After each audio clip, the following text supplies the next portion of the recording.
ఇవాళ మనతో ఉన్నది తెలంగాణ రాష్ట్ర నాయకుడు, తెలంగాణ ఉద్యమకారుడు, OU JAC leader Kota Srinivas. Kota Srinivas అంటే పక్కన ఓయూ ఖచ్చితంగా ఉంటుంది. ఓయూ లేకుండా కోటా శ్రీనివాస్ ని పేరు ఎక్కడ వినిపించదు. Kota Srinivas OU.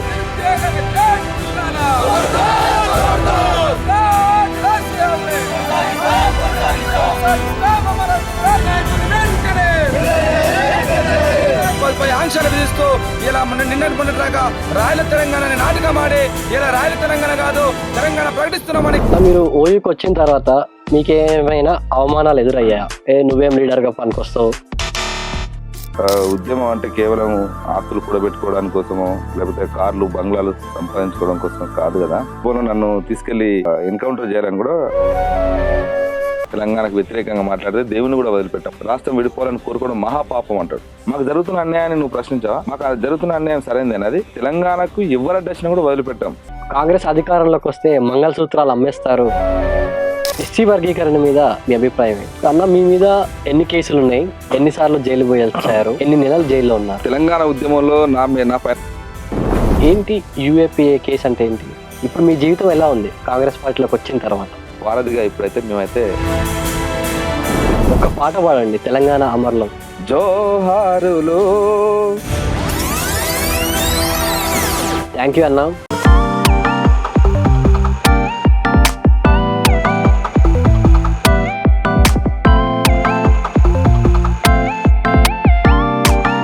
Hi friends, ఇవాళ మనతో ఉన్నది తెలంగాణ రాష్ట్ర నాయకుడు, తెలంగాణ ఉద్యమకారుడు, OU JAC leader Kota Srinivas. Hi అన్న. హాయ్. ఎలా ఉన్నారు? బాగున్నా. కోటా శ్రీనివాస్ అంటే పక్కన ఓయూ ఖచ్చితంగా ఉంటుంది. ఓయూ లేకుండా కోటా శ్రీనివాస్ ని పేరు ఎక్కడ వినిపించదు. కోటా శ్రీనివాస్ ఓయూ.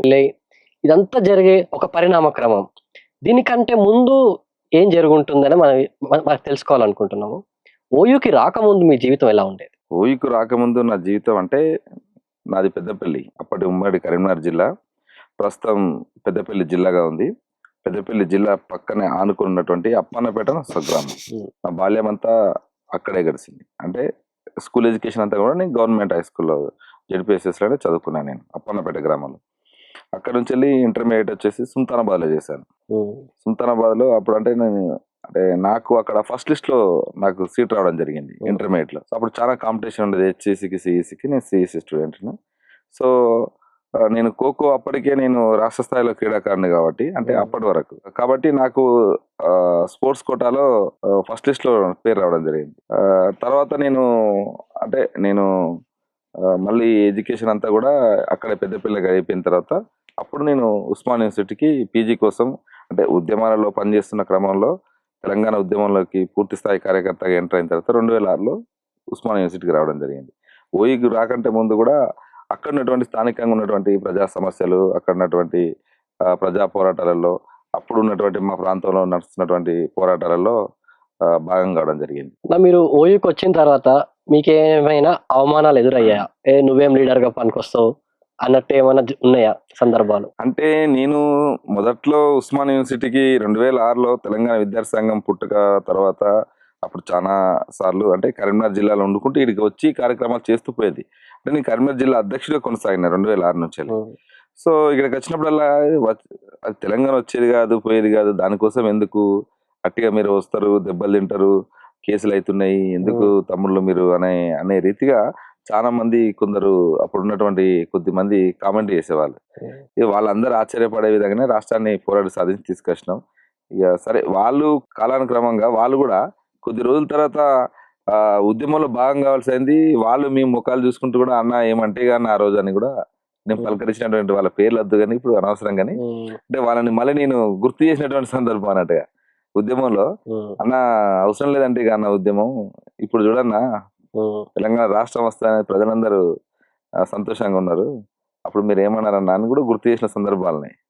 సో అట్లా చాలా రకాలుగా తెలంగాణ ఉద్యమం కోసం పోరాడుతున్నప్పుడు రకరకాల అంటే వ్యక్తులు, సంస్థల సహకారాలు తీసుకుంటున్నప్పుడు హేళనగా అది వచ్చేది కాదు, పోయేది కాదు, ఎందుకు మీరు ఉద్యమాలు చేస్తూ ఉన్నారు, ఏదైనా చదువుకొని ఆయన ఎడ్యుకేషన్ కంప్లీట్ చేసుకొని ఉద్యోగం చేసుకోవచ్చు కదా, అవసరమా మీకు, యువకునివి పని చేసుకోవాలి కానీ ఈ తిరుగుతే ఏమొస్తుంది, రాష్ట్రం వస్తుంది, అది రానే రాదు, అది జస్ట్ రాజకీయాలు నాయకులు డ్రామాలు ఆడుతుంటారు, దాన్ని వాళ్ళు పబ్బం గడుపుకొని ఎన్నికలలో పదవులు పొందడానికి కోసం మాత్రమే ఇట్లాంటి ఉద్యమాలు జరుగుతుంటే తెలంగాణ ఉద్యమం అంతకుముందు అట్లే ఉన్నది, ఇప్పుడు కూడా అట్లే ఉంటది బాబు, నువ్వు ఎందుకు అనే రీతిగా కొంత ఇన్సల్ట్ చేసినట్టుగా చాలా రకాల అవమానాలు జరిగినాయి. అయినా కూడా మనము ఒక కమిటెడ్ గా రాష్ట్రాన్ని సాధించాలనేటువంటి లక్ష్యం కొద్దీ అంటే మీకు ఎప్పుడైనా అనిపించిందా, నిరాశ కలిగిందా, నిజంగా ఇది వస్తుందా రాదా అనే డౌట్ ఏమైనా మీకు ఉందా? నేను ఎప్పుడు నిరాశపడలేదు. ఉం. తెలంగాణ ఉద్యమంలో చాలా సార్లు నిర్బంధం వచ్చినా, దెబ్బలు తిన్నా, లాఠీ చార్జ్ అయినా, పోలీసులతోటి దెబ్బలు తిన్నా, పోలీసులు నా కోసం తిరుగుతూ నన్ను అంటే నేను పోలీసులకు దొరకకుండా 2-3 నెలలు నేను రూములలో దాక్కుంటూ, స్నేహితుల రూములలో దాక్కుంటూ ఉన్నా, ఇంటికి పోనీకుండా ఉన్నా కూడా నేను ఎక్కడ కూడా నిరాశపడలేదు. నా కుటుంబం కూడా నాకు అట్నే సహకరించింది. మా అమ్మ నాన్న కానీ, అంటే మా నాన్న ఇప్పుడు లేడు, 2017లో చనిపోయారు. సరే, నా నాన్న తెలంగాణ రాష్ట్రాన్ని చూసేపోయాడు.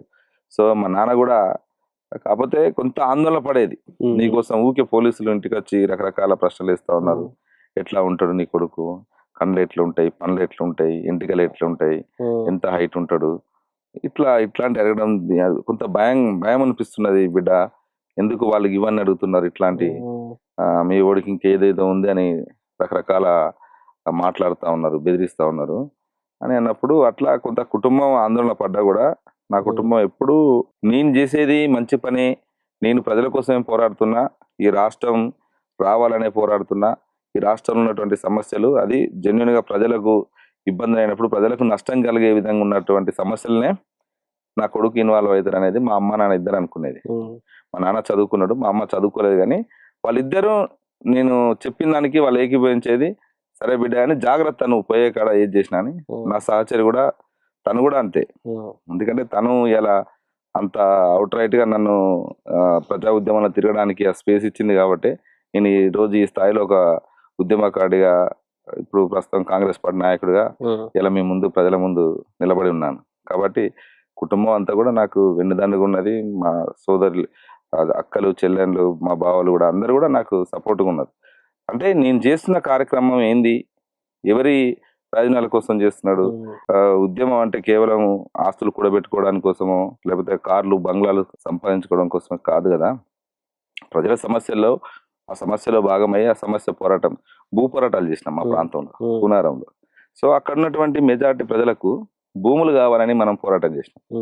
అట్లా ఎక్కడ సమస్య జరిగినా, ఓపెన్ కాస్టింగ్ సంబంధించింది అంటే భూములు కోల్పోయి ఓపెన్ కాస్టింగ్ నిర్వాసితం అయిపోయి కనీసం వాళ్ళ భూములు కోల్పోతే నష్టపరిహారం ఇవ్వకపోగా, వాళ్ళకు అక్కడ ఉద్యోగ భద్రత కల్పించకపోగా, వాళ్ళ ఇష్టారీతిగా భూములు గుంజుకోవడాన్ని వ్యతిరేకిస్తూ, అంటే తెలంగాణ, ఉత్తర తెలంగాణ అంతా కూడా బొందలగడ్డగా మార్చేటువంటి కుట్ర జరుగుతుందనే దాని మీద, అంటే ఆ ప్రజల పక్షాన పోరాడుతున్నప్పుడు ఈ అంశం మా ఇంట్లో కూడా చర్చ జరిగేది. ఎందుకంటే ఎన్ని రోజులు, వారం రోజులైనా 10 రోజులైనా ఇంటికి మనం మళ్ళీ తర్వాత వెళ్తాం కాబట్టి, ఇంటికి వెళ్ళినప్పుడు ఇంట్లో చర్చ జరిగేది, ఏంది ఎట్లా, ఏంది అది పోలీసులు కేసులు అంటారు, అది ఇది అంటే, ఏం కాదు నాన్న, ఏం కాదు అని నా సహచరికి కానీ చెప్పేది. ఇట్లా ఉంది, అది న్యాయమైన డిమాండ్, మనం వాళ్ళ పక్షాన నిలబడాల్సిందే, కేసులు అయితే అవుతాయి, మహా అంటే జైలుకే పోయొచ్చేది, మనం అదేం కాదు కదా. కాబట్టి ప్రజల కోసం పోరాడుతున్న క్రమంలో ఇవన్నీ సాధారణమే అనే రీతిగా ధైర్యంతో, మనోధైర్యంతో నేను ఎక్కడ కూడా ధైర్యం జరగలేదు, ఎక్కడ కూడా వెనుకడిగేయలేదు. అంటే చాలా సందర్భాల్లో తెలంగాణ ఉద్యమ సందర్భంలో నన్ను తీసుకెళ్లి ఎన్కౌంటర్ చేయాలని కూడా అనుకున్నారు అప్పుడున్నటువంటి పాలకులు ఎన్కౌంటర్ కూడా చేయాలనుకున్నారు. అప్పుడు నన్ను కాపాడుకుంది గద్దరనే. సో తీసుకెళ్లి ముషిరాబాద్ పిఎస్ లో పెట్టినప్పుడు, అప్పుడు అందరికీ తెలుసు, చాలా మంది ప్రజా ఉద్యమకాలందరికీ, ముషిరాబాద్ పిఎస్ లో పెట్టినప్పుడు గద్దరనే వచ్చి కాపాడుకున్నాను. మొత్తం తను ఒక 200 మందితోటి పోలీస్ స్టేషన్ ముందు ధర్నా చేసి నన్ను కాపాడుకోపోయాడు. గద్దరన్న కానీ చాలా మంది పెద్దలు మన ఎన్నుకున్నారు అనేటువంటి ఒక ధైర్యంతో ముందుకెళ్ళాం. ప్రజలందరూ కూడా మన వెనుక ఉన్నారు, మనకు సపోర్ట్ ఉన్నారని ధైర్యం. అంటే మీకు తెలంగాణ ఉద్యమంలోకి రాకముందు ఇంకా వేరే ఉద్యమాల్లో ఎక్కడ పార్టిసిపేట్ చేశారా? అంటే ఉద్యమ జీవితం అనేది ఎక్కడ మొదలై ఉంటుంది? అంటే నేను విద్యార్థి దశ నుంచే కాస్త చురుకుగా ఉండేవాడిని. నేను ఖోఖో జాతీయ క్రీడాకారిని. సో స్పోర్ట్స్ లో ఉండేవాడిని, రాజకీయాల్లో కూడా చురుకుగా అధ్యయనం చేసేవాడిని. సో మా ప్రాంతంలో జరుగుతున్నటువంటి భూస్వామ్య వ్యతిరేక ఉద్యమాలు అవన్నిటి కూడా మాకు ఒక ఇన్స్పైర్గా ఉండేది. అంటే దొరలు వందల ఎకరాల భూములుండి వాళ్ళంతా మొత్తం సాధారణ ప్రజలకు ఎలాంటి భూమి లేకుండా వాళ్ళ మీద ఆధిపత్యాన్ని చెలాయిస్తూ చేస్తున్నటువంటి పాలేర్ల సంఘం అని ఇట్లాంటి జరుగుతున్నటువంటి రైతు కూలి పోరాటాలు, వాటన్నీ జరుగుతుండేది మా ప్రాంతంలో. పెద్దపల్లి ప్రాంతంలో ఒక ఉద్యమ కేంద్రం అది. ఆ ప్రాంతంలో చాలా మంది ప్రజా ఉద్యమకారులు ఇలా జాతీయ స్థాయికి సెంట్రల్ కమిటీలో పనిచేసినటువంటి విప్లవకారులు కూడా ఆ ప్రాంతం నుంచి ఉన్నారు. సో వాళ్ళందరి ప్రభావం మా దశలో అప్పుడు మా మీద ఉండేది. సో వాళ్ళ ప్రభావంతో కాస్త అక్కడ జరుగుతున్నటువంటి సమస్యల మీద మనం చదువుకున్నాం కదా, చదువుకున్న వాళ్ళం మనం మౌనంగా ఉండడం ఏంది, ప్రశ్నించాలి కదా, ఇది తప్పు కదా, తప్పని అక్కడ నిర్మోహమాటంగా చెప్పేవాడిని. ఇప్పటికీ కొద్ది మంది దానివల్ల నీకు నష్టం జరుగుతుంది, ఊరికి అట్లా ఎందుకు మాట్లాడుతావు అనే రీతిగా కూడా మాట్లాడతారు. నష్టం అంటే ఏంది? తప్పు కదా, అది తప్పు అనాలి కదా. కాబట్టి నష్టం జరిగితే ఎవరికి నష్టం జరుగుతుంది? నాకేం నష్టం జరుగుతుంది? నాకేం ప్రయోజనాలు లేవు, ప్రయోజనాలు లేనప్పుడు నాకెందుకు నష్టం జరుగుతుంది అనే రీతిగా నేను మాట్లాడేది. సో అట్లా అక్కడ జరుగుతున్నటువంటి ప్రజా ఉద్యమాలకి వెళ్ళి ఇన్స్పైర్ అయినటువంటి వాడిని. మా ప్రాంతంలో అప్పుడు మేము చదువుతున్నప్పుడు జయశంకర్ సారు, ఆకుల భూమయ్య సారు వీళ్ళు తెలంగాణ జనసభ మీటింగ్ పెట్టారు మా ప్రాంతం పెద్దపల్లిలో. తెలంగాణ జనసభ మీటింగ్ పెట్టినప్పుడు అప్పుడు నేను ఆ మీటింగ్కు నేను వెళ్ళడం జరిగింది విద్యార్థిగా. అంటే మా ఊర్లో ఉన్నటువంటి కొందరు ఆ మీటింగ్కి వెళ్తున్నారు, ఇక్కడ మీటింగ్ జరుగుతుంది తెలంగాణ కోసం, దానికోసం వెళ్దాంరా అంటే, సరే ఇక సైకిల్ మీద నేను వెళ్ళినా కాబట్టి కంపల్సరీ తన సైకిల్ మీద నేను ఇంటికి వెళ్ళాలి కాబట్టి తనతో పాటుగా నేను కూడా ఆ మీటింగ్కి వెళ్ళిన. మీటింగ్కి వెళ్ళిన తర్వాత మీటింగ్ కూర్చున్న తర్వాత అవును కదా, ఇంత అన్యాయం జరుగుతుంది, ఇంత నష్టం జరుగుతుంది, ఈ తెలంగాణ గడ్డ మీద మాట్లాడితే ప్రశ్నిస్తే ఎన్కౌంటర్లు చేస్తా ఉన్నారు, దుర్మార్గం. రోజు పొద్దున్న లేస్తే చూస్తే ఎన్కౌంటర్లే కనిపించేది పేపర్లలో. అంటే మనుషుల్ని చంపడం ఇంత ఈజీగా ఎన్కౌంటర్ అనే దాని మీద, అంటే ఈ తెలంగాణ ఉన్నందుకేనా ఈ పరిస్థితి? కాబట్టి మన రాష్ట్రం మనకు కావాలి, ఆంధ్ర పెత్తందారి పాలన నుంచి మనకు అనేది అప్పుడే మనకు బీజం పడ్డది. సో అక్కడ నుంచి రాష్ట్రం ఉద్యమంలో ఉండాలనేటువంటి లక్ష్యం కొద్దీ మనం తెలంగాణ ఏర్పడాలనే దాంట్లో మన వంతుగా మనం పార్టిసిపేట్ చేయాలనే ఆలోచన వచ్చింది. ఆ ఆలోచనలోకి వెళ్ళి 2006లో అంటే మధ్యలో కూడా నేను తెలంగాణ ఉద్యమంలో పార్టిసిపేట్ చేసిన.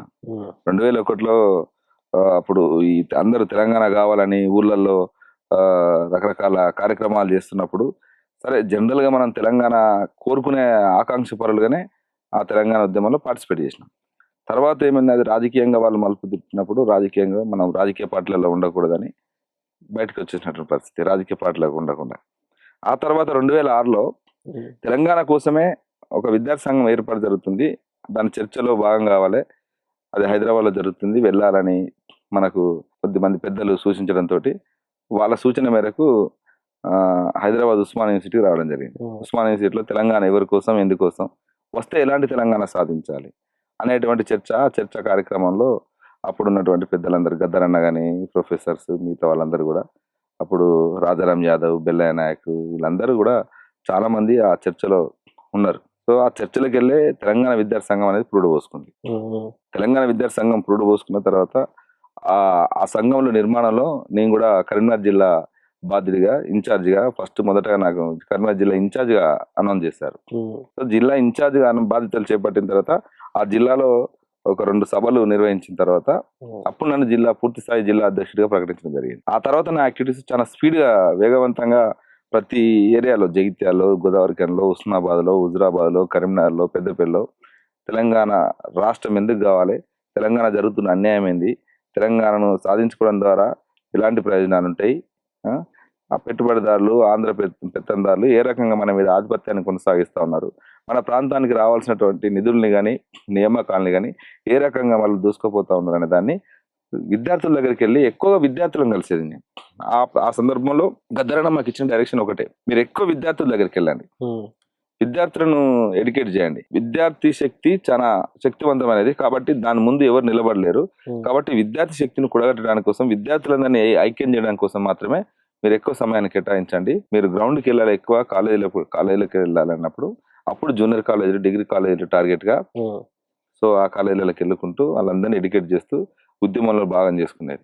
ఆ క్రమంలో చాలా అప్పటికే కొంత తెలంగాణ విద్యార్థి సంఘం అంటేనే మిలిటెంట్ ఆర్గనైజేషన్ గా ఎస్టాబ్లిష్ అయిపోయింది. అంటే సంఘం ఏర్పాటు అయిన తర్వాతనే తెల్లవారే లగడపాటుపై దాడి సోమాజిగూడ ప్రెస్ క్లబ్ లో, ఆ తర్వాత సత్యసాయిబాబా తెలంగాణకు యాంటీగా వ్యతిరేకంగా మాట్లాడితే సత్యసాయిబాబా గుడి మీద దాడి చేసి ఆ ప్రతిమలను తీసుకొచ్చి కాలబెట్టేసి తెలంగాణను అడ్డుకుంటే, తెలంగాణకు వ్యతిరేకంగా మాట్లాడితే దేవుని కూడా వదిలిపెట్టామని ప్రకటిస్తాం. ఆ రోజు అంటే సాధారణంగా ఏమనిపిస్తుంది అంటే, ఆ రోజు సత్యసాయి యూనివర్సిటీలో తను ముఖ్యమంత్రి వెళ్తే సత్యసాయిబాబు మాట్లాడుతూ రాష్ట్రం విడిపోవాలని కోరుకోవడం మహాపాపం అంటాడు. అంటే మాకు అనిపించిన ఆలోచన ఏంటంటే అంటే రాష్ట్రం విడిపోవాలని కోరుకోవడం మహాపాపం. అంటే మా ప్రాంతంలో ఉన్న బాధలు నువ్వు దేవుడివి అయితే మా ప్రాంతంలో ఉన్న బాధలు నీకు తెలియదా? ఉమ్, మాకు జరుగుతున్న అన్యాయాన్ని నువ్వు ప్రశ్నించావా? మాకు అది జరుగుతున్న అన్యాయం సరైనదేనా? అది మాకు నీ ఉద్యోగాల నియామకాలలో, విద్యలో, ఉద్యోగాలలో, అన్నిట్లలో, అన్ని రంగాల్లో అభివృద్ధిలో మాకు నష్టం జరుగుతుంది కదా. ఉమ్, ఆంధ్ర పెత్తందరి పాలన నుంచి వెళ్ళి మరి నష్టం జరుగుతున్నప్పుడు మరి నీకు మా విషయంలో సానుభూతి లేదా? దేవుడి అయితే ఒకవైపే ఉంటావు నువ్వు. కాబట్టి అంటే ప్రజలకు నువ్వు ప్రాంతాలుగా నువ్వు చూసి నువ్వు ఆ ప్రాంత ప్రజల్ని సరైనది అంటున్నావు, మరి మా ప్రాంత ప్రజల్ని వ్యతిరేకిస్తున్నావు. కాబట్టి తెలంగాణకు అడ్డేసి దేవుని కూడా వదిలిపెట్టాం ఉమ్, అనేటువంటి ప్రకటన చేస్తూ సత్యసాయిబాబా టెంపుల్లోకి ఆ రోజు దాడి చేసి ఆ ప్రతిమలన్నీ తీసుకొచ్చి దగ్ధం చేయడం జరిగింది. ఉమ్, కాబట్టి అట్లా అంతటి అంటే మిలిటెన్స్ గా కార్యక్రమాలు చేసేది. అంటే తెలంగాణకు ఎవరు అడ్డొచ్చినా కూడా వదిలిపెట్టాం. ఉమ్, మా మెసేజ్ అదే. అంటే మేము ఏం చెప్పదలుచుకున్నాం దాంతో అంటే తెలంగాణకు ఎవరు అడ్డొచ్చినా కూడా, దేవుడు అడ్డొచ్చినా కూడా, రాజకీయ నాయకులు కాదు దేవుడు అడ్డొచ్చినా కూడా వదిలిపెట్టాం. అందరినీ ఇక్కడ తేల్చుతామనేది, ప్రజాక్షేత్రంలో తేలుస్తామనేది అని ఆ నినాదం ఇస్తూ అట్లాంటి మిలిటెన్సీ అగ్రెసివ్ గా కార్యక్రమాలు తీసుకున్నాం. ఆ క్రమంలోనే జేఏసీ పుట్టుగా, జేఏసీలో కూడా మా రోల్ చాలా కీలకంగా ఉంటుంది. తెలంగాణ విద్యార్థి సంఘం ఉమ్, అప్పుడున్నటువంటి తెలంగాణ విద్యార్థి సంఘం నేను అంటే మా అప్పుడు అధ్యక్షుడు రాజారాం యాదవ్ ఉండే, నేను రాష్ట్ర ప్రధాన కార్యదర్శి. ఉమ్, ఇక మా సంఘంలో దిలీప్, శ్రీనివాస్ చాలా మంది ఉండేది. చాలా మంది అంటే ఇక్కడ అనిల్ అయితేనేమి, యూనివర్సిటీ కేంద్రంగా మరి అనిల్ కుమార్ వీళ్ళందరూ పనిచేసేది. ఇక్కడ జిల్లాలలో నిర్మాణం చంద్రకాంత్, దిలీప్, కరీంనగర్కి వెళ్తే క్రాంతి, అటు పోతే సోమన్న, స్వామినాయక్, ఇట్లా ఏ జిల్లాకి పోయినా వీరప్రసాద్ యాదవ్, ఏ జిల్లాకి పోయినా మన నిర్మాణాలు పనిచేసేది. చాలా బలంగా నిర్మాణాలను తయారు చేసినటువంటి పరిస్థితి అప్పుడు తెలంగాణ కోసం. తెలంగాణ విద్యావంతుల వేదిక టీవీని తెలంగాణ రాష్ట్రం వచ్చిన తర్వాత కూడా బ్యాన్ చేయడం జరిగింది. బ్యాన్ చేశారు, మళ్ళీ ఎత్తివేశారు. అట్లా దాదాపు ఒక 16 సంఘాలని Yes. బ్యాన్ చేశారు. దాని మీద మీ అభిప్రాయం ఏంటి? అందులో మా సంఘం కూడా ఒకటి. సో 16 సంఘాలని కేసీఆర్ చాలా దుర్మార్గంగా ఏ తెలంగాణ రాష్ట్రం అయితే కావాలనుకున్నామో, ఏ తెలంగాణ రాష్ట్రం వస్తే ఇక్కడ స్వేచ్ఛ, సమానత్వం, పౌర ప్రజాస్వామిక హక్కులు పరిడవిల్తాయి అనుకున్నామో, దానికి భిన్నంగా ఇక్కడ పాలన కొనసాగింది. అంటే ఆంధ్ర పాలకులు ఏ రకంగానైతే ఈ ప్రాంత ప్రజల్ని అణిచివేసిల్లో, సేమ్ అభివృద్ధి పేరుతో నాటకాలు ఆడుతూ ఉమ్, రాజకీయ ప్రయోజనాలు, ఆర్థిక ప్రయోజనాలను మాత్రమే ఆ కుటుంబం, ఆ పార్టీలో ఉన్నటువంటి నాయకులు పొందుతూ ప్రజల్ని దోచుకుంటూ ప్రజలను పీడనకు గురి చేసేటువంటి పరిస్థితి మళ్ళీ కొట్లాడి సాధించుకున్న తెలంగాణలో ఏర్పడ్డది. దాంతో అంటే ఉద్యమకాలుగా రాష్ట్రం అచ్చుడితోటే మన బాధ్యత అయిపోలేదు. రాష్ట్రాన్ని సాధించుకున్నాం, కానీ సాధించుకున్న రాష్ట్రంలో, స్వరాష్ట్రంలో ఇలా పాలన చాలా దుర్మార్గం కొనసాగుతున్నది. కాబట్టి మనం గొంతిప్పి మాట్లాడాల్సిందే అని ఆ కేసీఆర్ పాలన పైన నినదించడం జరిగింది. ఉమ్, అట్లా నినదిస్తూ ఉద్యమాలు చేస్తున్న క్రమంలో ఉద్యోగాల కోసం అయితేమి, ప్రైవేట్ యూనివర్సిటీ బిల్ అయితేనేమి, ప్రైవేట్ కార్పొరేట్ విద్యా సంస్థలకు వ్యతిరేకంగా అయితేనేమి, ఇట్లా చాలా కార్యక్రమాలు ఇది చేస్తున్న క్రమంలో, పోరాడుతున్న క్రమంలో కేసీఆర్కి అంటే మింగుడు పడినటువంటి పరిస్థితి ఏర్పడ్డది. ప్రజా సంఘాలు, విద్యార్థి సంఘాలు, మహిళా సంఘాలు, అన్ని సంఘాలు ఒకటే నినాదంతో కేసీఆర్ ని టార్గెట్ చేసుకొని పనిచేస్తున్నాయి అనేటువంటి దాంట్లోకి వెళ్ళిపోయి, ఉమ్, అంటే ఆయన చేస్తున్నటువంటి ప్రజా వ్యతిరేక విధానాలని ప్రజాక్షేత్రంలో ప్రశ్నిస్తే, ఉమ్, నాకు వ్యతిరేక సంఘాలు వీళ్ళు ప్రభుత్వ వీళ్ళు గవర్నమెంట్ అనేటువంటి దాంతో ఫీలింగ్లోకి వెళ్ళిపోయి వీటిని నిషేధించాలని మావోయిస్టుల ముద్ర వేసేసి ఆ సంస్థలన్నిటి కూడా 16 సంస్థల్ని ప్రజల కోసం, ప్రజల హక్కుల కోసం, విద్యార్థి హక్కుల కోసం, మహిళల హక్కుల కోసం, కార్మిక హక్కుల కోసం, రైతాంగ హక్కుల కోసం, అట్లా అన్ని సంఘాలు ఉన్నాయి దాంట్లో. ఆ నిర్మాణాల్లో 16 సంఘాలలో అట్లా పనిచేస్తున్నటువంటి సంస్థలన్నింటిని కూడా ఇలా కక్షపూరితంగా కేసీఆర్ 16 సంఘాలని నిషేధించడం జరిగింది. సో దానికి మూల్యం మనం చెల్లించుకున్నారు. అంటే అన్ని సంఘాలను నిషేధించినప్పుడు ప్రజలందరూ కూడా గమనిస్తూ ఉన్నారు కదా. ఉమ్, ప్రజలు అంత అమాయకులేం కాదు, ప్రజలు చాలా చైతన్యవంతులు. సమయం వచ్చినప్పుడు ఏ పార్టీనైనా, ఏ నాయకునైనా ఎట్లా సమాధానం చెప్పాలో, ఎట్లా ఆన్సర్ చేయాలో వాళ్ళు తీర్పు మొన్న చెప్పిళ్ళు. సో అంతటి అణచివేత అనేది ఎప్పుడైనా తెలంగాణ సమాజం అణచివేతను ఒప్పుకోదు, యాక్సెప్ట్ చేయదు. తెలంగాణ ఎప్పుడైనా స్వేచ్ఛగా ఉండాలనుకుంటుంది. ఉమ్, స్వేచ్ఛగా ఉండాలనుకుంటుంది. ఈ స్వేచ్ఛ, ఈ నేలంతా కూడా సమానత్వాన్ని కోరుకునే నేల. ఈ నేల పైన ఎందరో త్యాగాలు ఉన్నాయి. అంటే పాలకులు ఎప్పుడైనా ఏమనుకుంటారంటే ప్రజలు మర్చిపోయిన్లు, వాళ్ళు ఏదో పోరాటాలు చేసిళ్ళు, ఉద్యమాలు చేసిళ్ళు, త్యాగాలు చేసిళ్ళు, చనిపోయిన్లు, ప్రజల కోసం పనిచేసి పోరాడి చనిపోయిన్లు, కాబట్టి ఆ చరిత్ర అంతా గత చరిత్ర అనుకుంటారు. ప్రజలు ఎప్పుడు చరిత్రలు మర్చిపోరు. చరిత్ర ప్రతిసారి వాళ్ళని గుర్తు చేస్తూ ఉంటుంది. ఆ సందర్భాన్ని మళ్ళీ రిపీట్ అవుతూనే ఉంటుంది. అట్లా ఇలా కేసీఆర్కు సమాధానం ప్రజలు చెప్పిళ్ళు. అంటే ప్రజల్ని అణచివేసేసి ఒక పోలీస్ పాలన లాగా పోలీసు క్యాంపులు పెట్టి కొనసాగించినట్టుగా పాలన కొనసాగిస్తామని చూస్తే అది ఒప్పుకోదు. ఆ రకంగా ఇలా కేసీఆర్కు స్థానం ఎక్కడుందో మనం అర్థం చేసుకోవచ్చు. అన్న గద్దర్కి మీకు స్నేహం ఎలా ఉండేది? గద్దర్ పాటకు నేను పెద్ద అభిమాని. అంటే నేను బాల్యం నుంచి వెళ్ళి గద్దర్ పాటలు వినుకుంటూ ఆ, వచ్చినవాడిని. అంటే ప్రజా ఉద్యమాలు అక్కడ మా ప్రాంతంలో నడుస్తున్నటువంటి ప్రజా ఉద్యమాలు, వివిధ సామాజిక ఉద్యమాలు ఎక్కడ చూసినా గద్దర్ పాట చాలా ప్రభావితం చేసేది. చిన్నప్పుడే మేము చాలా పాటలు, ఇప్పుడు గద్దర్ అన్న తెలంగాణ ఉద్యమం కోసం పాడినటువంటి పాటలున్నాయి, తెలంగాణ ఉద్యమం కంటే ముందు పాడిన పాటలున్నాయి. అట్లాంటి పాటలన్నీ వినుకుంటూ వచ్చిన వాళ్ళం మేము. అట్లా దేశం ముందుకు పోవాలంటే అందరూ చదువులు చదవాలంట, విద్యార్థి సోదరా చదువు సంధ్యలే తెలివితేటలని, తెలివితేటలే జీవన వృత్తని, చదివిద్దామని గంపెడాశతో కూలి తండ్రి నిన్ను తీసుకపోతే అప్లికేషన్కు 5 రూపాయలు, పరీక్ష రుసుము 10 రూపాయలు, ఆదాయ పత్రం ఉంటే చాలు రుసుమిచ్చే పని లేదని చెప్పిరి. అట్లా అంటే ఆ పాట అంతా కూడా అంటే నీకు అప్లికేషన్ ఆదాయ పత్రం ఉంటే చాలు నీకు రుసుము ఇచ్చే పని లేదని చెప్పిరా. ఆ ఆదాయ పత్రం తీసుకొని పోతే ఎంఆర్ఓకి 5, ఆర్ఐ కాదు ఎంఆర్ఓకి 5, ఎంఆర్ఓకి 25 అని. అంటే అక్కడ కింది స్థాయిలో ఏ రకంగా లంచం దోపిడీ జరుగుతుంది అనేది, అంటే చదువుకోవడానికి కోసం ఇన్ని ఇబ్బందులు పడాల్సి వస్తుంది. అందరు చదువుకోవాలంటారు కానీ చదువుకోవడానికి ఇన్ని ఇబ్బందులు ఉంటాయి. సో ఆ పాటలో చాలా విప్పి చెప్పేది, ప్రజలకు అర్థమయ్యే విధంగా చెప్పేది.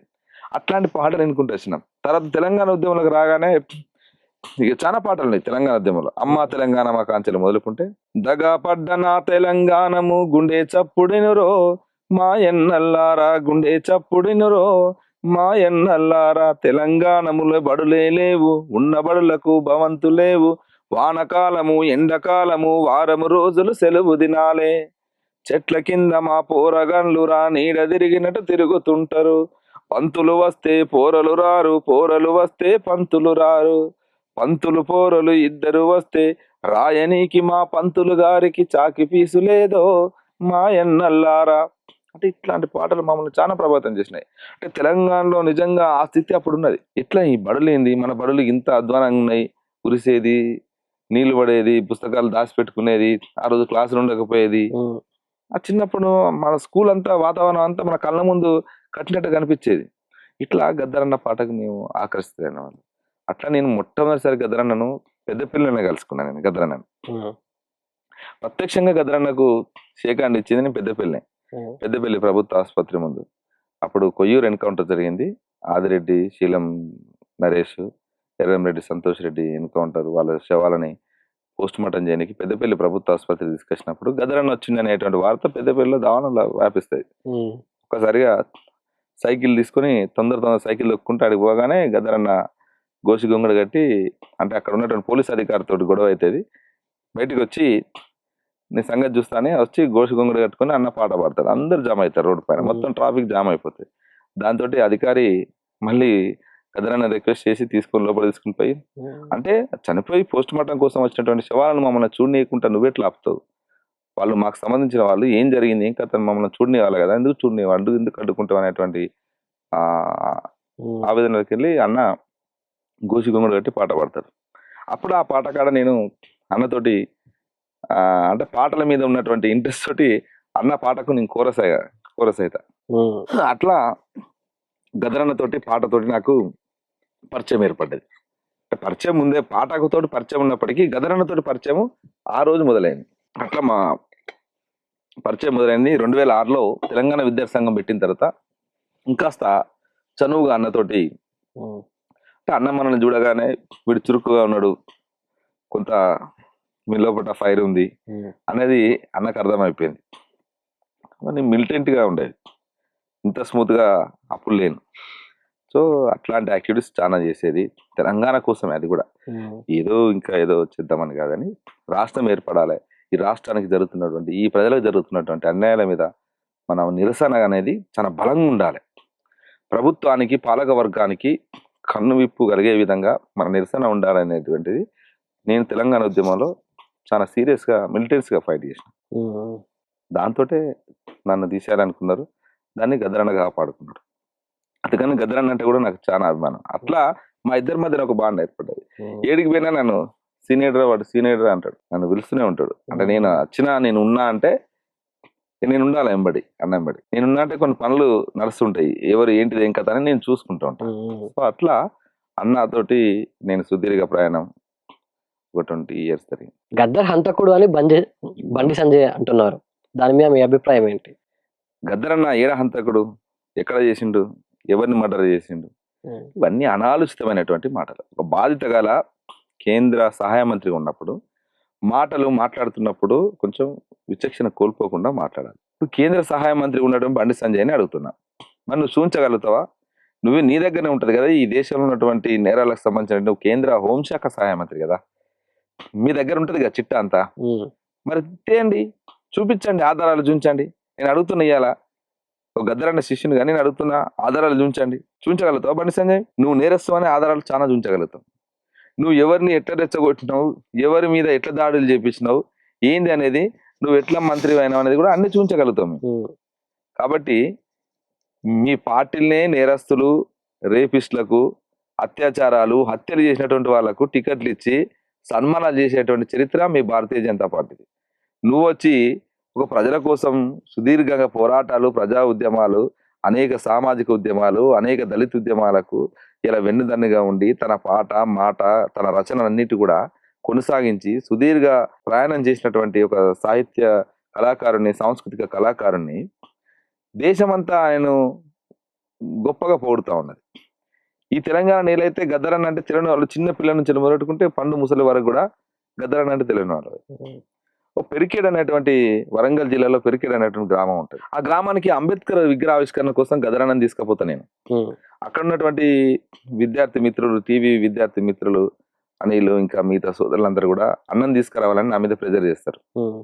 నువ్వు చెప్తే వస్తాడు, మా ఊరికి నువ్వు తీసుకురావాలంటే నేను అన్నను అడిగి ఫస్ట్ రానంటాడు, నాకు పని ఉన్నది, నాకు ఆరోగ్యం బాగాలేదంటే, తర్వాత సరే నేను అన్న మనం పోవాల్సిందే, వాళ్ళ పిల్లలు వాళ్ళు స్వచ్ఛందంగా అంబేద్కర్ విగ్రహాన్ని పెట్టుకున్నారు, ఎవరి దగ్గర డబ్బులు వసూలు చేసేవాళ్ళు కాదు, నిజాయితీ పరులు వాళ్ళు. గ్రామంలో ఇంటికి 50 రూపాయలు 100 రూపాయలు వసూలు చేసి అంబేద్కర్ విగ్రహాన్ని చౌరస్తాలో పెట్టారు, మనం పోవాలి, ఖచ్చితంగా మీరు వస్తున్నారు అని చెప్పడంతో సరే రా వస్తారా అని చెప్పి తీసుకొని పోయాను.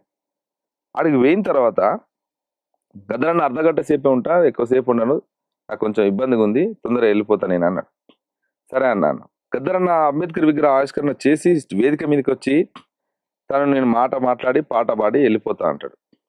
తను పాట పాడి వెళ్ళిపోతా అనగానే ముందట ఎదురుగా మొత్తం ప్రజలందరూ, ఆ ఊరి చుట్టుపక్కల గ్రామాల ప్రజలందరూ చేపలు వరుసుకొని కూర్చుంటారు. అందులోకి వెళ్ళి ఓ ముసలమ్మ లేస్తుంది, ఏడికి పోతావు, ఇదే పదం, ఏడికి పోతావు, ఏడుకో పోతా అంటాను, నువ్వు వచ్చినావని మేము ఇలా పొద్దుగాడు సంది చూస్తాను, నువ్వు వస్తావు, ఇప్పుడు ఎప్పుడు వస్తావా అని. అప్పుడెప్పుడు రైతు కూలి సంఘం మీటింగ్ పెడితే వరంగల్కు ఎడ్ల బండి కట్టుకొని సర్ది కట్టుకొని వచ్చినావు నీ పాట వినడానికి, ఇప్పుడు మా ఊరికే వచ్చినావు, ఎట్టెట్లా పోతావు, నీకు బువ్వ పెడతాం, తిను, ఇంత వండు, ఇంత తిను, ఈయనే వండుకో, ఓ పోతా అంటాను, నువ్వు పోయేది లేదు ఇలా, నువ్వు ఊరు దాటనిచ్చేది నిన్న అని ముసలమ్మ అంటది. అనగానే గద్దరన్న మళ్ళీ చిన్న పిల్లాడు అయిపోతారు అప్పుడే, వెంటనే భూమిని ముద్దాడి ఆ ప్రాంతంలో ఉన్నటువంటి వరంగల్ అమరులను స్మరిస్తూ పాట అందుకుంటాడు. అంటే ప్రజలు, అంటే అప్పుడెప్పుడు రైతు కూలి సంఘం మీటింగ్ జరిగినప్పుడు చూసినటువంటి ఆ తల్లి అంత గుర్తుపెట్టుకొని ఎట్టెట్లా పోతావు నువ్వు మా ఊరికి వచ్చి, మా ఇంటికాడ బువ్వ తినిపో అని అంత ఆత్మీయతగా ప్రజలు వాళ్ళ గుండెల్లో పెట్టుకున్నారు గద్దరని. గద్దర్ అంటే ఎక్కలేని ఎనలేనటువంటి అభిమానం తెలంగాణ నేలపైన చాలా మందికి ఉంటుంది. కొద్ది మంది ఇట్లాంటి ప్రజల్ని విద్వేషాలు రెచ్చగొట్టి, అంటే మత విద్వేషాలు, కుల విద్వేషాలు వీళ్ళకు వెన్నుతో పెట్టిన విద్య. ఎందుకంటే దాని నుంచి వీళ్ళకి అధికారం వస్తుంది, దాని నుంచి ఏమొస్తుంది, వీళ్ళకు అధికారం వస్తుంది. కాబట్టి ప్రజల్ని విభజించాలి, డివైడ్ చేయాలి. ఎప్పటికీ విభజించి పాలించనేటువంటి సూత్రం ఒకటి ఉంది బ్రిటిష్ నుంచి నేర్చుకునేది. వీళ్ళు బ్రిటిష్ వారసులుగా వీళ్ళు భారతీయ జనతా పార్టీ అంతా బ్రిటిష్ వారసులే. సావర్కర్ బ్రిటిష్ వాళ్ళ బూట్లు నాకినాడు కాబట్టి వీళ్ళు వాళ్ళ వారసులే. కాబట్టి అట్లా వీళ్ళు ప్రజల్ని కూడా విభజించాలి, ఎప్పటికీ ఐక్యంగా కలిసి ఉండనివ్వద్దు అనేది ఏంటంటే కులాల మధ్యన, మతాల మధ్యన విద్వేషాలు, వైరుధ్యాలు పెంచుతూ వాటితోటి రాజకీయ పబ్బం గడుపుకొని పదవులను పొందాలనేటువంటి కాంక్షతోటి వీళ్ళు ఉంటారు. కాబట్టి వీళ్ళు ఇట్లే మాట్లాడతారు. ఇప్పుడు ఈ దేశంలో అతిపెద్ద దేశభక్తుడు సావర్కర్ అని అంటున్నారు కదా. అంటే బ్రిటిష్ వాళ్ళ బూట్లు నాకడమే అతిపెద్ద దేశభక్త. ఈ దేశం కోసం నూనె మిసాల వయసులోనే ఉడుకు నెత్తురు తన ధారాపోస్తూ ఉరికంబానికి అనేటువంటి భగత్ సింగ్ ని మీరేనా గౌరవించేలా చెప్పమనండి. భగత్ సింగ్ ఈ దేశభక్తుడు కాదా? ఈ దేశ పౌరుడు కాదా? ఈ దేశం కోసం ప్రాణాలు ఇచ్చినటువంటి వీరుడు కాదా? ఉరిదీశారు కదా. మరి భగత్ సింగ్ ని మీరు గౌరవించేలా? తనను అరెస్ట్ చేసి జైల్లో పెడితే కాంప్రమైజ్ అయ్యి బ్రిటిష్ వాళ్ళతో కాంప్రమైజ్ అయ్యి బ్రిటిష్ వాళ్ళ బూట్లు నాకు వచ్చినటువంటి వాళ్ళని మీరు దేశభక్తుడు ఆయన ఉద్యమకాడని ఆయన స్వాతంత్ర సమరయోధుడని మీరు మాట్లాడతారు. వీళ్ళంతా సావర్కర్ వారసులు, గాడ్సే వారసులు, అంటే గాంధీని చంపినటువంటి వాళ్ళు. కాబట్టి ఇట్లా నేను చెప్తున్నాను కదా, వీళ్ళంతా హంతకుల వారసులు, హంతకులు, కోవట్ల వారసులు, పరాయి దేశానికి మన దేశం ఉన్నటువంటి గుట్టునంతా విప్పి చెప్పేటువంటి కోవట్ల వారసులు వీళ్ళు. అప్పటి నుంచేలే కదా వీళ్ళంతా. సావర్కర్ అదే పని చేసిండు కదా. బ్రిటిష్ వాళ్ళకు ఇక్కడ జరుగుతున్నటువంటి స్వాతంత్ర పోరాటంలో ఎవరెవరు ఏం చేస్తున్నారు, ఎవరి బలం ఏంది, ఎవరి బలహీనత ఏంది అనేది బ్రిటిష్ వాళ్ళకి చెప్పడమే ఆయన డ్యూటీ. అంటే కోవట్ పని చేసిండు. గాంధీని చంపిండు గాడ్సే. స్వాతంత్రం కోసం పోరాడినటువంటి గాంధీని గాడ్సే చంపుతాడు. వీళ్ళు గాడ్సే వారసులు అని చెప్పుకుంటారు, సావర్కర్ వారసులు అని చెప్పుకుంటారు. అందుకనే మా నాయకుడు రాహుల్ గాంధీ గారు చాలా సీరియస్ గా చెప్తా ఉన్నారు కదా. కాబట్టి వీళ్ళందరినీ ప్రజాక్షేత్రంలో ఖచ్చితంగా ఏ రోజు చీకొడతారు ప్రజలందరూ.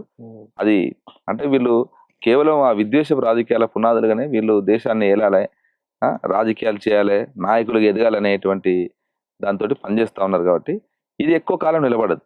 నిజం నిలకడ మీద తెలుస్తుంది.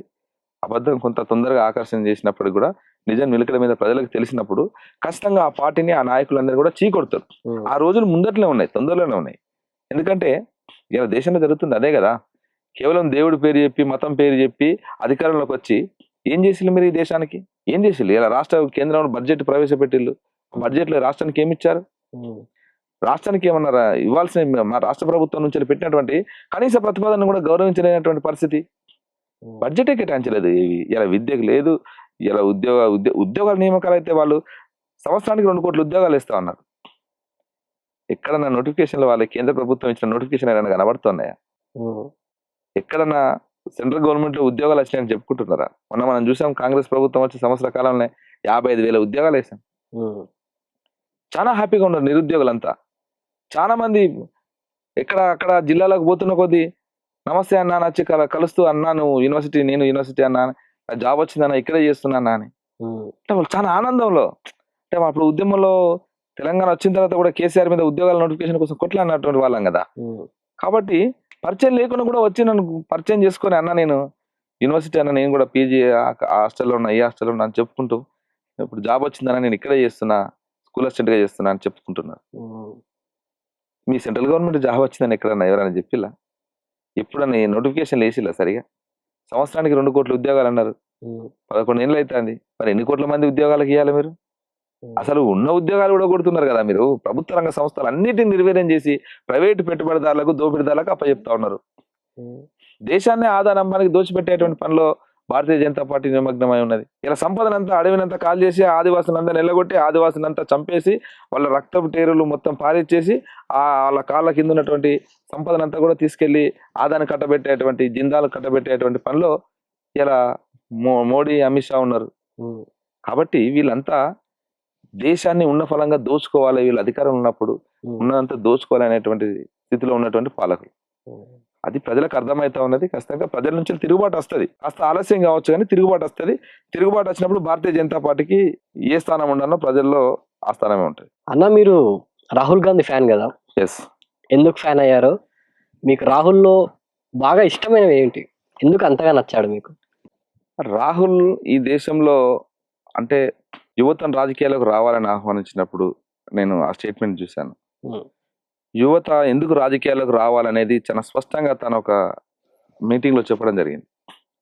అంటే దేశాన్ని ఎట్లా దోపిడీ చేస్తా ఉన్నారు, దేశంలో ఏ రకంగా అన్యాయాలు జరుగుతూ ఉన్నాయి, వీటన్నిటిని ప్రశ్నించాలంటే, వీటన్నిటిని ఎదుర్కోవాలంటే, ప్రజలకు న్యాయం దక్కాలంటే, అది కూడా సామాజిక న్యాయం దక్కాలంటే, ఈ వర్గాల నుంచి ఉన్నటువంటి చదువుకున్నటువంటి అందరూ కూడా రాజకీయాల్లోకి రాకుంటే, ఈ రాజకీయాలలో ఇట్లాంటి దోపిడీదారులు, పెట్టుబడిదారులు, వ్యాపారవేత్తలు అందరూ కూడా దీంట్లో వచ్చేసి ఈ దేశాన్ని అంతా కూడా ఉన్న ఫలంగా దోసుకుని ఇలా దోపిడీ చేసేటువంటి పరిస్థితి నెలకొన్నది. కాబట్టి ఈ వ్యవస్థను మార్చాలంటే చదువుకున్నటువంటి జ్ఞానవంతులందరూ, విద్యార్థులు, యువతరం ముఖ్యంగా రాజకీయాల్లోకి రావాలి.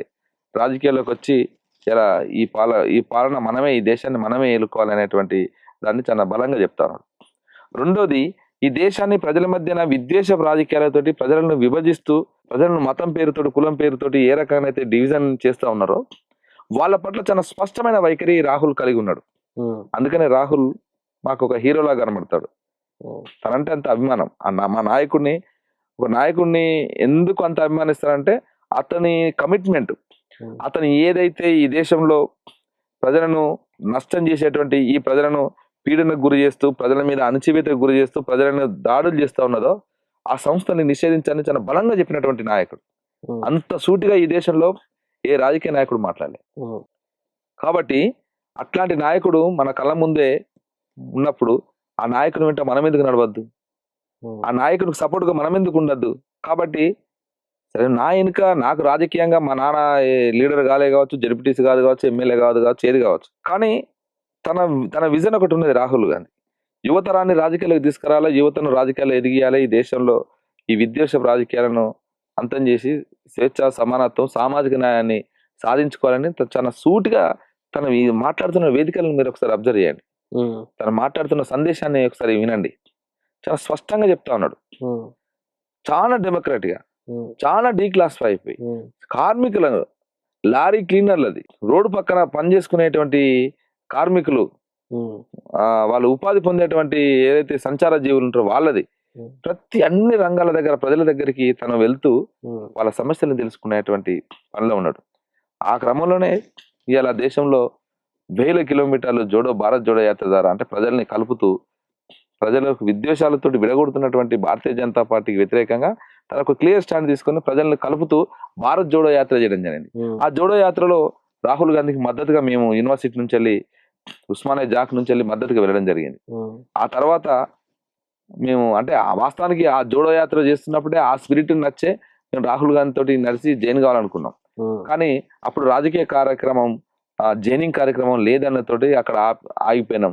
తర్వాత మళ్ళీ రాహుల్ సూచన మేరకే ఏఐసిసి మల్లికార్జున ఖర్గే గారి, అంటే మా శ్రీధర్ బాబు గారు, అదేవిధంగా మదియాసి గౌడ్ గారు, ఇద్దరు, రేవంత్ అన్న గారు, ముగ్గురు, వాళ్ళంతా కలిసి మాట్లాడి ఏఐసిసి జాతీయ అధ్యక్షులు మల్లికార్జున ఖర్గే గారి సమక్షంలో జాయిన్ చేయడం జరిగింది. సో అట్లా రాహుల్ గాంధీ గారి నాయకత్వాన్ని బలపరుస్తూ, రాహుల్ ఏ లక్ష్యాల కోసం అయితే పోరాడుతున్నాడో అవన్నీ కూడా మేము కోరుకున్నటువంటి మా ఎజెండాలో, అంటే ప్రజల కోసం మనం పనిచేయాలనుకున్నాం, ప్రజల కోసం నిలబడాలనుకున్నాం, ఈ దేశంలో స్వేచ్ఛ, సమానత్వం, సామాజిక న్యాయం దక్కాలనుకున్నాం. కాబట్టి ఆ అంశాలన్నీ కూడా చాలా స్పష్టంగా విజన్ కలిగి ఉన్నాడు. కాబట్టి ఆ నాయకత్వాన్ని బలపరిచి ఆ నాయకత్వం పనిచేయాలనుకున్నాం. కాబట్టి కాంగ్రెస్ లోకి రావడం జరిగింది.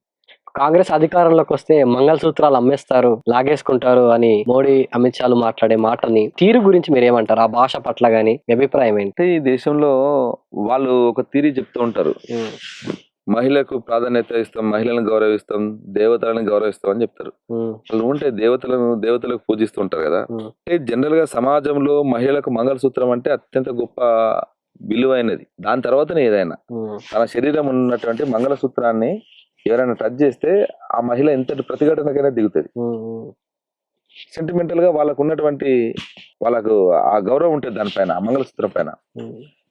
సో అట్లాంటి మంగళసూత్రాలు తీసేస్తారు, గుంజుకుంటారు, అమ్ముకుంటారు అని మాట్లాడినటువంటి మోడీ, అమిత్ షాలు, బీజేపీ నాయకులు ఇలా మరి ప్రజలకు, తెలంగాణ ప్రజలకు ఏం చెప్తారు? సంవత్సర కాలం అయింది, ఎక్కడ ఎవరు మంగళసూత్రాలు తీసుకున్నారు? మా మహిళలు తెలంగాణలో వచ్చి చూడండి, ఓ మోడీ, అమిత్ షా తెలంగాణకు వచ్చి చూడండి, మా మహిళలు స్వేచ్ఛగా వాళ్ళు వంటింటి గృహిణిలాగా ఉన్నటువంటి వాళ్ళు ఇలా తెలంగాణలో ఉచిత బస్సు ప్రయాణంతో స్వేచ్ఛగా వాళ్ళ తల్లిగారింటికి వేస్తా ఉన్నారు, వాళ్ళ పనులు చేసుకుంటూ ఉన్నారు, వాళ్ళ ఉద్యోగాల పనుల్లో నిమగ్నం అవుతా ఉన్నారు. వాళ్ళకి ఏ అవసరాలున్నా వాళ్ళే స్వేచ్ఛగా వెళ్ళి ఆ పనులు చేసుకొని మళ్ళీ స్వేచ్ఛగా ఇంటికాడ తిరిగిపోతా ఉన్నారు. ఇలా మా పాలనలో మహిళలందరూ చాలా సంతోషంగా ఉన్నారు. 500 రూపాయల సిలిండర్ కావచ్చు, అదేవిధంగా 300 యూనిట్ల ఉచిత కరెంటు కావచ్చు, సంక్షేమ పథకాలన్నీ కూడా. ఇలా ఆరోగ్యశ్రీ కింద 10 లక్షల రూపాయల వరకు ఉచితంగా, వాళ్ళకు 10 లక్షల వరకు ఆసుపత్రులలో ఎలాంటి అనారోగ్యం పాలైనా కూడా చేయించుకునే విధంగా పెంచడం జరిగింది. 5 లక్షలు ఉన్నదాన్ని 10 లక్షలు పెంచినాం.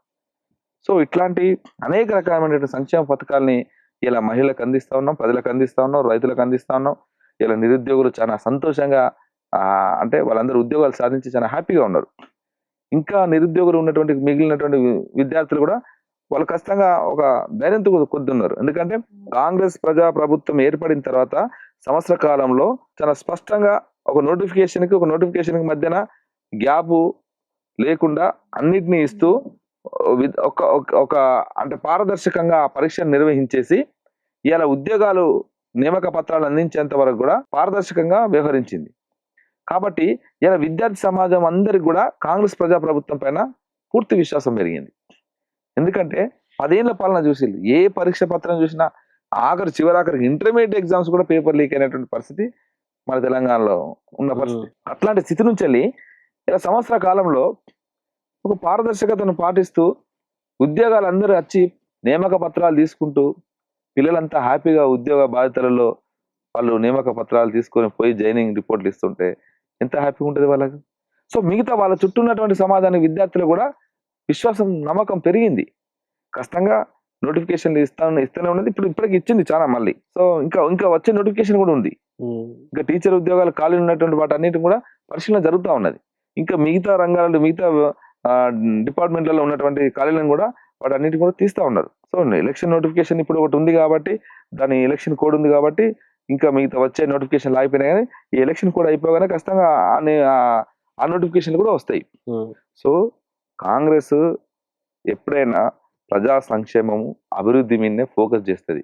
వీళ్ళలాగా విద్వేషాలు మత విద్వేషాలు కుల విద్వేషాలు రెచ్చగొట్టి రాజకీయ పబ్బం గడుపుకునేటువంటి పార్టీ మా పార్టీ కాదు. మా పార్టీ అన్ని మతాలని, అన్ని కులాలని, అన్ని వర్గాల ప్రజలను గౌరవిస్తూ ఒక సెక్యులర్ భావజాలంతో ఉన్నటువంటి పార్టీ. మా పార్టీలో అన్ని రకాల ప్రజలు ఉంటారు. హిందువులు ఉంటారు, ముస్లింలు ఉంటారు, క్రిస్టియన్లు ఉంటారు, సిక్కులు ఉంటారు, జైన్ బుద్ధిస్టులు ఉంటారు, అందరు ఉంటారు. అన్ని వర్గాల ప్రజలు మా పార్టీలో ఉంటారు. వాళ్ళ పార్టీలో ఎవరు ఉంటారండి? ప్రజల్ని రెచ్చగొట్టి ప్రజల మీద దాడులు చేయాలి, ప్రజల మీద ఒక రకమైనటువంటి సాంస్కృతిక దాడి చేయాలి అనేటువంటి లక్ష్యం కొద్దీ వాళ్ళ పార్టీలలో ఉంటారు. సో మన ప్రాంతంలో ఉన్నటువంటి సంస్కృతికి భిన్నంగా ఇలా ఆ పరాయి సంస్కృతిని మన ప్రజల పైన రుద్దేటువంటి చర్య జరుగుతూ ఉంది. అది మన కళ్ళ ముందే చూసినాం. జస్ట్ లైక్ బతుకమ్మ ఏందండి? మన ప్రజలు మంచిగా స్వేచ్ఛగా ఆడుకునేటువంటి పండుగ. అది పూల పండుగ. ప్రకృతి నుంచి వెళ్ళి సేకరించినటువంటి పూలను తెచ్చుకొని పేర్చుకొని పల్లె ఆడపడుచులందరూ చాలా ప్రేమగా బొడ్డమ్మను గౌరమ్మను పెట్టుకొని ఆడుకునే పండుగ. దాన్ని ఏం చేశారు? ఇప్పటికీ ఎట్లా తీసుకొచ్చారు? దాండియా కాడికి తీసుకొచ్చారు. ఆ సంస్కృతి మనది కాదు కదా. సో చప్పట్లతో కొట్టుకుంటూ ఆడుకునే పండుగని దాండియా నృత్యాల కాడికి, డీజే పాటల కాడికి తీసుకొచ్చారు. అంటే మన సంస్కృతి, తెలంగాణ సంస్కృతి పైన భారతీయ జనతా పార్టీ కావచ్చు, అంతకుముందు పరిపాలించిన పాలకులు కావచ్చు, వీళ్ళంతా ఒక కుట్రపూరితంగానే సంస్కృతి మీద దాడి చేసింది అనేది చాలా స్పష్టంగా కనబడుతుంది. ఎస్సీ వర్గీకరణ మీద మీ అభిప్రాయం ఏంటి? ఎస్సీ వర్గీకరణ అనేది అది చాలా న్యాయమైన డిమాండ్. అది అన్ని వర్గాల ప్రజలకు న్యాయం దక్కాలనేది ఆ డిమాండ్ లక్ష్యం. అంటే దళితులలో ఉన్నటువంటి ఉపకులాలు ఏవైతే ఉన్నాయో అవి ఇంతవరకు వాటికి ప్రాతినిధ్యం లేదు. ఆ కులాల నుంచి వచ్చినటువంటి వాళ్ళకు ఉద్యోగాలు ఇప్పుడిప్పుడే మొదటి తరం విద్యార్థులు చాలా మంది యూనివర్సిటీలో మేము చూస్తూ ఉంటాం. చిన్న ఉపకులాలు ఉన్నటువంటి వాళ్ళు ఇప్పుడిప్పుడే ఆ యూనివర్సిటీకి పీజీలు చదవడానికి కోసం వస్తున్నారు. అంటే ఆ కులాల నుంచి ఇంతవరకు ఉన్నత విద్య అంటే తెలియని పరిస్థితి. కాబట్టి వాళ్ళకు ఉద్యోగ అవకాశాలు లేవు, విద్యా అవకాశాలు లేవు, అన్ని రకాలుగా వాళ్ళు దూరమైనలు. కాబట్టి ఆ వర్గాలన్నిటికీ అందరికీ న్యాయం దక్కాలనేదే వర్గీకరణ ఏబిసిడి. కాబట్టి అది ప్రజాస్వామికమైన డిమాండ్, అది న్యాయమైన డిమాండ్. ఆ డిమాండ్ వ్యతిరేకించడం అంటే నువ్వు అంబేద్కరిజానికి, ప్రజాస్వామ్యానికి వ్యతిరేకవాది అనేది అర్థం. దాని విషయంలో ఎలాంటి భిన్నాభిప్రాయం లేదు. వర్గీకరణ జరగాల్సిందే. కాకపోతే ఆ జరిగే పద్ధతి ఏ రకంగా జరగాలనేది ఇక్కడ ఉన్నటువంటి సమస్య తెలంగాణలో ప్రధానంగా. ఒక ఇరు వర్గాలు ఒక దాన్ని పంపిణీ చేసి సామాజిక న్యాయం పాటించే విధంగా ఉండాలంటే ఇటు నుంచి కొద్దిగా పెద్ద మంది, ఇటు నుంచి కొందరు పెద్ద మనుషులు, ఇటు నుంచి కొంచెం పెద్ద మనుషులు కూర్చొని చర్చించి దాన్ని పంపకాలు చేసుకోవాల్సి ఉంటుంది. అట్లా కాకుండా ఒక ఘర్షణపూరితమైనటువంటి వాతావరణానికి మేమెంత అన్నట్టుగా సవాళ్ళు విసురుతూ దిగడం ద్వారా అది ఒక విద్వేషంగా మారేటువంటి పరిస్థితి ఉంది. కాబట్టి ప్రభుత్వం కూడా దాని విషయంలో చాలా సీరియస్గానే అంటే మా ప్రభుత్వం కాంగ్రెస్ ప్రభుత్వం మొదటి నుంచి వెళ్ళి చాలా క్లియర్గానే ఉంది. రేవంత్ అన్న గారు అసెంబ్లీ వేదికగానే చెప్పిండ్రు. ఇప్పటికిప్పుడు మనం చూస్తా ఉన్నాం. రేపు ఈరోజు రిపోర్టు సబ్మిట్ చేసేటువంటి పరిస్థితిలో ఉన్నది. కమిషన్ కూడా వేయడం జరిగింది దానిపైన. రేపు అసెంబ్లీ సమావేశం కూడా దానిపైన జరుగుతూ ఉంది. సో ప్రభుత్వం చాలా చిత్తశుద్ధితో ఉంది. రాష్ట్రాలు చేసుకోవాలనేటువంటిది ఏదైతే సుప్రీంకోర్టు చెప్పిందో ఆ సుప్రీంకోర్టు తీర్పును గౌరవిస్తూనే మా ప్రజాప్రభుత్వం ముందుకు పోతా ఉన్నది. కాకపోతే ఏంటంటే మా రాష్ట్రంలో ప్రభుత్వాన్ని ఇబ్బంది పెట్టేటువంటి కార్యాచరణ దిగడం అనేది ఇక్కడ బాధాకరం. అంటే ప్రభుత్వం ఇంత అనుకూలంగా ఉండి స్వయంగా ముఖ్యమంత్రి దాన్ని స్వాగతిస్తూ అసెంబ్లీలో ప్రకటన చేస్తూ దాని మీద కమిటీ చేసిన తర్వాత కూడా ఇక్కడే ప్రభుత్వాన్ని అస్థిరపరిచేటువంటి కుట్ర ఇలా కేంద్రం బీజేపీ ఏదో కుట్ర పడుతుంది అనేది కొంత మాకు అనిపిస్తా ఉంది. సో దాని పట్ల మేమైతే అప్రమత్తంగానే ఉంటాం ఖచ్చితంగా. ఆ రకంగానే చేయాలని చూస్తే మాత్రం ఇలా తెలంగాణలో చాలా మంది దళితులు కేవలం బీజేపీ ఏదో కోర్టులో తీర్పు ఇచ్చినంత మాత్రాన చాలా మంది ఏం చెప్పుకుంటున్నారంటే బీజేపీ ఇప్పించింది అంటున్నారు. చాలా తప్పు అది. బీజేపీ కోర్టులో తీర్పు ఇప్పించడం ఏంది అంటే బీజేపీ మోడీ అమిత్ షాలు కోర్టును ప్రభావితం చేసి సుప్రీంకోర్టు జడ్జిలను ప్రభావితం చేసి తీర్పు ఇప్పించారా? అట్లా చెప్పచ్చా? సో కొద్దిమంది అక్కడక్కడ మాట్లాడుతూ ఉన్నారు. బీజేపీని ఓన్ చేసుకుంటూ బీజేపీకి క్లెయిమ్ చేస్తూ మాట్లాడుతూ ఉన్నారు. ఈ బీజేపీ అంత ఇంట్రెస్ట్ పెట్టింది కాబట్టి ఆ తీర్పు వచ్చింది అంటున్నారు. ఎట్లా వస్తుంది? ఎట్లా? ఆ డిమాండ్ లో న్యాయం ఉంది కాబట్టి, అది ఒక ప్రజాస్వామికమైన డిమాండ్ కాబట్టి ఆ స్థానంలో ఎవరున్నా ఏ జడ్జిలున్నా ఖచ్చితంగా న్యాయబద్ధంగా వాళ్ళ వాటా వాళ్ళకి దక్కాలని మాట్లాడతారు. సో ఇన్ని రోజులు వాళ్ళ వాటాను కోల్పోతున్నారు కాబట్టి వాళ్ళ వాటా వాళ్ళకి ఇవ్వండి, ఎవరి వాటా వాళ్ళు తీసుకోండి, జనాభా తమాషా ప్రకారం మీరెంతో మీ వాటా అంతా ఉండాలనేది వాళ్ళు చెప్తున్నది. జడ్జిలు కూడా అదే చెప్పిళ్ళు.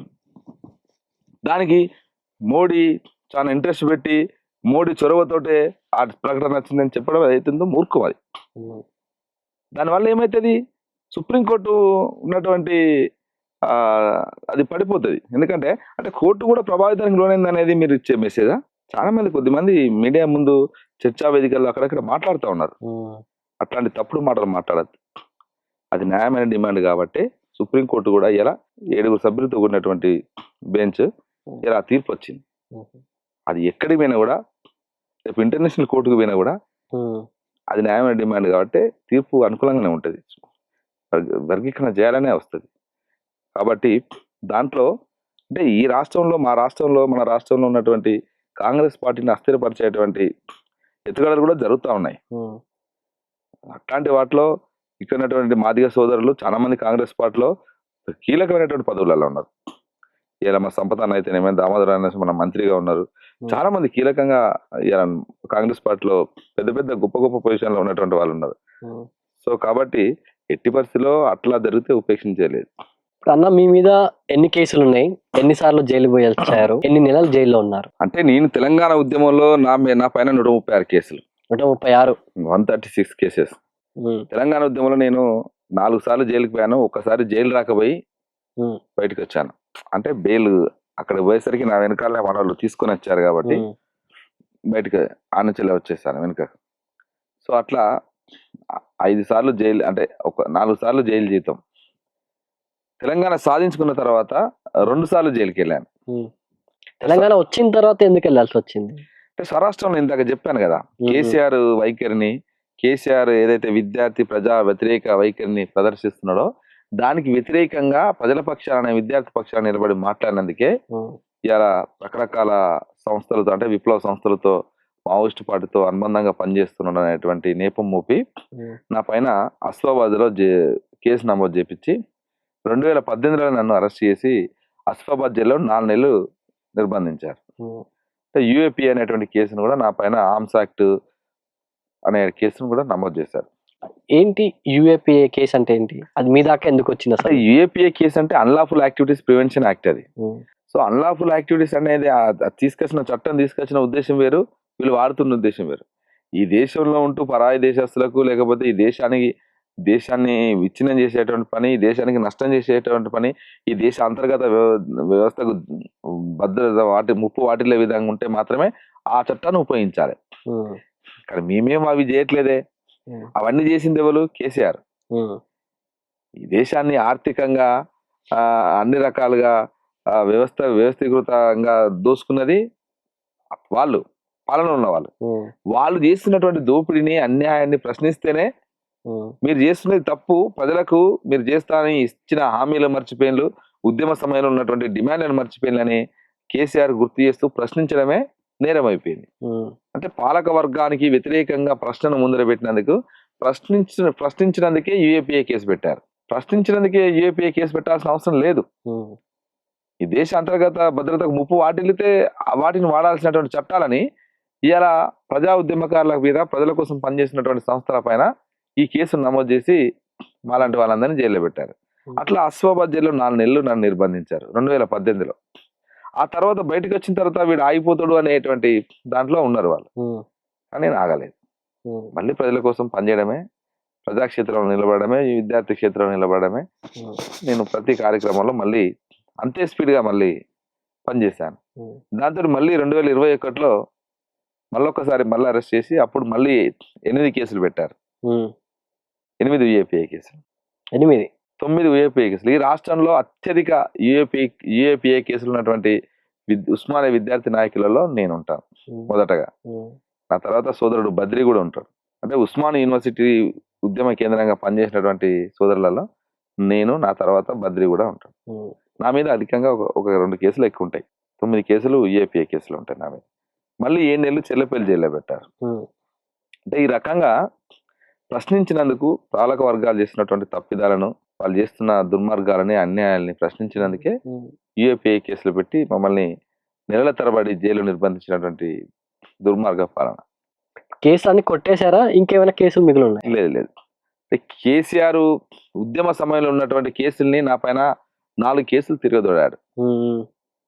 4 కేసులు తిరగదోడాడు. దాంట్లో కరీంనగర్ అప్పుడు ఒక పార్టీ, జిల్లా పార్టీ కార్యాలయం తగలబెట్టిన కేసు, అదేవిధంగా యూనివర్సిటీలో ఒక కేసు, ఇంకోటి పోస్టర్లు వేశారని అదొక కేసు. సో ఇట్లాంటి ఒక 4 కేసుల్ని, నాన్ బెయిలబుల్ కేసులు, పెద్ద కేసులు ఏవైతే ఉన్నాయో వాటన్నిటి కూడా తిరగదోడారు.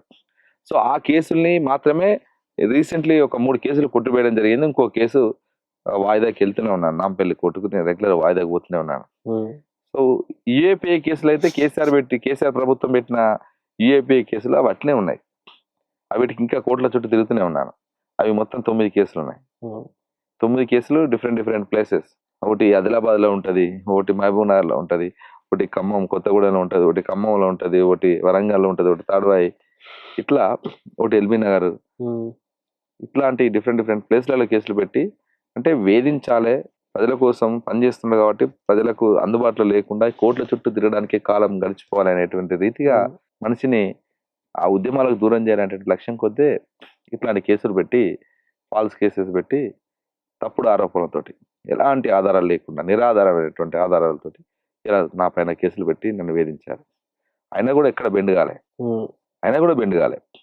ఇలా రాహుల్ గాంధీ గారు చూసిన తర్వాత అప్పుడు అనిపించింది, రాహుల్ గాంధీ గారు మాట్లాడుతున్నది, మేము మాట్లాడుతున్నది ఇలా ప్రజలకు న్యాయం దక్కాలని, సామాజిక న్యాయం దక్కాలని, ఎవరు ఎంత ఉన్నారో వాళ్ళ వాట అంత ఉండాలని, ఈ దేశంలో ఉన్నటువంటి కొన్ని వర్గాలే మొత్తంగా అన్నిటిపైన ఆధిపత్యాన్ని చెలాయిస్తున్నారని మాట్లాడుతాను. ఎస్, ప్రజలందరూ మనం చదువుకున్నటువంటి వాళ్ళ తేడాలు అట్టుగా తెలిసిపోతాయి కదా, ఏది అన్యాయం ఏది న్యాయం అనేది మనం చెప్పగలుగుతాం కదా. సో అట్లా రాహుల్ గాంధీ గారు మాట్లాడుతున్నటువంటి మాటలన్నీ కూడా ఇన్స్పైర్ అయిన తర్వాత ఎస్, ఇట్లాంటి విజనరీ ఉన్నటువంటి నాయకుడి నాయకత్వంలో మనం పనిచేయాలనేటువంటి లక్ష్యం కొద్దీ ఇలా కాంగ్రెస్ పార్టీలోకి రావడం జరిగింది. ఇప్పుడు మీ జీవితం ఎలా ఉంది కాంగ్రెస్ పార్టీలోకి వచ్చిన తర్వాత? జీవితం గడిచిపోతా ఉంది. కాంగ్రెస్ పార్టీలో పార్టీ యాక్టివిటీస్, అదే విధంగా ప్రభుత్వం తీసుకుంటున్నటువంటి సంక్షేమ పథకాలు, ఆ కార్యక్రమాలతోటి మా ప్రభుత్వం ఇంకా చేయబోయేటువంటి కార్యక్రమాలు, భవిష్యత్ కార్యక్రమాలు, ఆ రకంగా ప్రజలకు కొంత దగ్గరగా వండుకుంటూ ప్రజలకు సంబంధించినటువంటి కొన్ని సమస్యలు వచ్చినప్పుడు మా మంత్రులు శ్రీధర్ బాబు గారు కావచ్చు, అదేవిధంగా పొన్నం ప్రభాకర్ అన్న కావచ్చు, ఇంకా సీతక్క కావచ్చు, రేవంత్ అన్న దృష్టికి కూడా వేం నరేంద్ర అన్న ద్వారా ఆ సమస్యలన్నిటి కూడా ప్రజాక్షేత్రంలో ఉన్నటువంటి వివిధ సెక్షన్స్ గ్రూప్స్ ఉన్నటువంటి సమస్యలు, ఇతర ఇబ్బందులు అనేటివి కూడా, వాళ్ళ అసంతృప్తి ఏది ఉన్నా కూడా వాళ్ళని తీసుకెళ్లి కల్పించి మాట్లాడించి ఆ సమస్యకు పరిష్కారాన్ని చూపెట్టేటువంటి పనిలో వారధిగా ఇప్పుడైతే మేమైతే చాలా బిజీగా ఉన్నాం. ఎందుకంటే అంతకుముందు ఆ పరిస్థితి లేదు కదా.